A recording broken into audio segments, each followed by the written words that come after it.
Click করুন অ্যাপের bell আইকনে আর সাবস্ক্রাইব করুন এবিপি আনন্দ। সব সময় থাকুন খবরে। দক্ষিণেশ্বর মন্দির প্রাঙ্গণে দাঁড়িয়ে তৃণমূলের বিরুদ্ধে তোষণের অভিযোগে সুর চড়ালেন অমিত শাহ। বললেন, বাংলার হৃতগৌরব ফিরিয়ে আনতে সকলে নিজের দায়িত্ব পালন করুন। পাল্টা তৃণমূলের দাবি, বাংলার গৌরব রক্ষা করছেন মমতা বন্দ্যোপাধ্যায়। जिस प्रकार से अपीसमेंट की पॉलिटिक्स, तुष्टीकरण की पॉलिटिक्स चल रही है, इससे बंगाल की ये महान परंपरा आहत हुई है। অন্যায় কথা বলেছেন রামকৃষ্ণের সাধন মুমে দাঁড়িয়ে একটা কমিউনাল কথা বলেছেন। রামকৃষ্ণ বলেছিলেন, যত মত সব তত পথ। দক্ষিণেশ্বর মন্দির চত্বরে দাঁড়িয়ে এভাবেই তৃণমূলের বিরুদ্ধে তোষণের রাজনীতির অভিযোগে সরব হলেন অমিত শাহ। পাল্টা বিজেপির নম্বর 2কে আক্রমণ করল তৃণমূল। তোষণ, রাজনীতি, বাকযুদ্ধ। বিধানসভা ভোটের আগে শ্রী রামকৃষ্ণের পৃষ্ঠভূমিতে শুক্রবার এসবেরই সাক্ষী থাকলেন রাজ্যবাসী। সেই রামকৃষ্ণদেব, যিনি বলতেন যত মত তত পথ, যিনি বিশ্বাস করতেন পথও আলাদা হতে পারে, মতের বিভিন্নতাও থাকতেই পারে, কিন্তু আজকে রাজনীতিতে সর্বমতকে সম্মান শ্রদ্ধা করার সেই সহিষ্ণুতা কোথায়?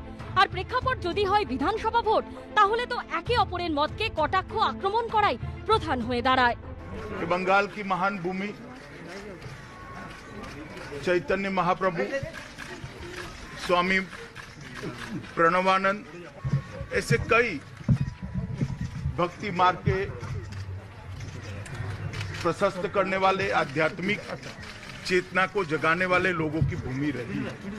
और आज वही भूमि पर जिस प्रकार से अपीसमेंट की पॉलिटिक्स, तुष्टीकरण की पॉलिटिक्स चल रही है, इससे बंगाल की ये महान परंपरा आहत हुई है।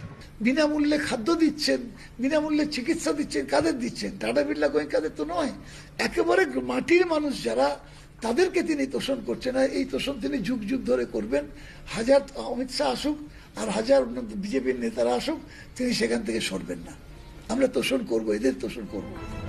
পূর্ব নির্ধারিত কর্মসূচি অনুযায়ী শুক্রবার সকালে দক্ষিণেশ্বর মন্দিরে যান অমিত শাহ।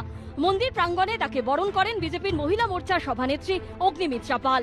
এরপর মন্দিরে পুজো দেন অমিত শাহ, গর্ভগৃহে আরতি করেন। তারপর রামকৃষ্ণদেব, স্বামী বিবেকানন্দ স্মৃতিধন্য দক্ষিণেশ্বর থেকে তৃণমূলের বিরুদ্ধে আক্রমণ শানিয়ে কার্যত বিজেপিকে রাজ্যের ক্ষমতায় আনার ডাক দেন নরেন্দ্র মোদীর সেনাপতি। बंगाल की महान जनता को आह्वान करना चाहता हूं कि आध्यात्मिक और धार्मिक चेतना का केंद्र बंगाल जो पूरे देश का बना, पूरे देश का रहा, वो गौरव फिर से एक बार बंगाल प्राप्त करे। इसलिए आप सब एकमुश्त होकर, जागरूक होकर अपने अपने दायित्व का निर्वहन करें।